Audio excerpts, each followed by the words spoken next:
Hi, my name's Adam Lamar. I have decided to go to the iPhone SE after using the iPhone XS for the past year.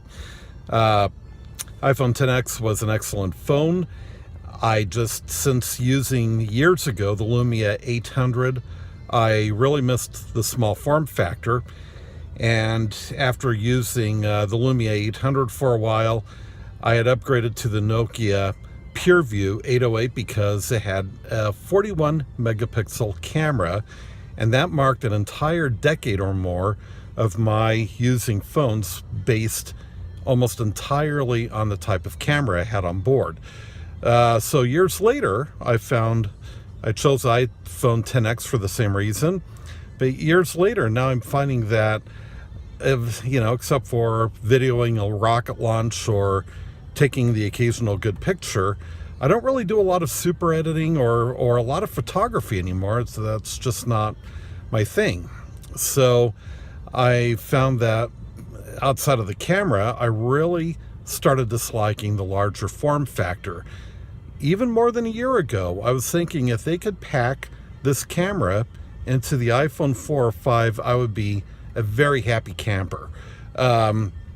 Which of course they didn't do. In fact, Apple is no longer making any kind of form factor anymore. So I picked up the iPhone SE, and there's pros and cons. If anyone tells you that the camera on the SE is as good as a XS, turn the video off and never look at that user again. You cannot do bokeh with it. There's absolutely no telephoto capability. However, all of that said, and aside from all that, the XS just has a larger sensor, and when you take all the gizmos away, cameras are based on physics. The more light you have going into a sensor, the better photos you take. The iPhone SE sensor is a lot smaller, so it's not going to do as good of a job.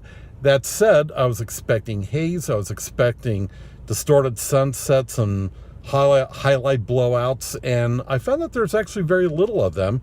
So the iPhone SE, while the camera does not approach the iPhone XS in any way, it's still, for what it is, a very decent camera. I'm getting very good clarity and colors from it. The change didn't come without hiccups. I had to go through one other phone that had screen issues, and I learned that this has been an issue with SEs. Second phone I got had a perfect screen. However, the SIM card would not connect. This was resolved by upgrading it over Wi-Fi to iOS 12 and then reinserting the SIM card. It worked for 5 hours and quit. I took out the SIM card, reinserted it. I thought it would have to do the trick with cellophane tape on one side. Did not have to do that. The phone's been up and running for a month. So what's it like after a month of using the iPhone SE after the 10? I have to say, I really don't miss the 10. Games work just as well. The A9 processor in the SE, while not as powerful as the newer processor, still does a very good job. So about the only game that is affected is Infinity Flight, and I get a little banner sometimes saying that my iPhone memory is running out, but the game never stops, and all the other functions of my phone do fine. Videos are fine. Everything seems to work very well. I think that, of course, a benchmark test would show that my phone's a lot slower than the X, but day to day, I really can't tell the difference. Another issue is battery life. Let's face it, the new models have better engineering in their batteries and power consumption. The SE will run out, especially if you're using games and the camera. It's just part of that generation of phones. And I learned that an old trick, which seems to work very well, is just to simply use the phone in low power mode. Plus, I also bought a case that has a 4,000 milliamp battery without the lower lip on it, so it matches my phone's screen size. So all the issues aside, the phone is crisp. The Retina display, even though it's lower resolution than the X, is still wonderful. I really haven't missed the higher resolution screens all that much. The phone capability, text, everything, all of the applications that I have are just running amazingly well.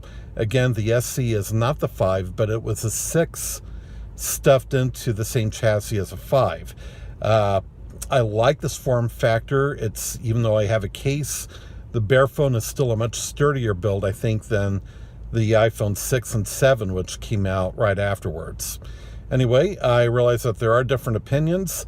I have not checked YouTube yet to see if anyone else made the same move, but I hope this is informative. Thank you very much.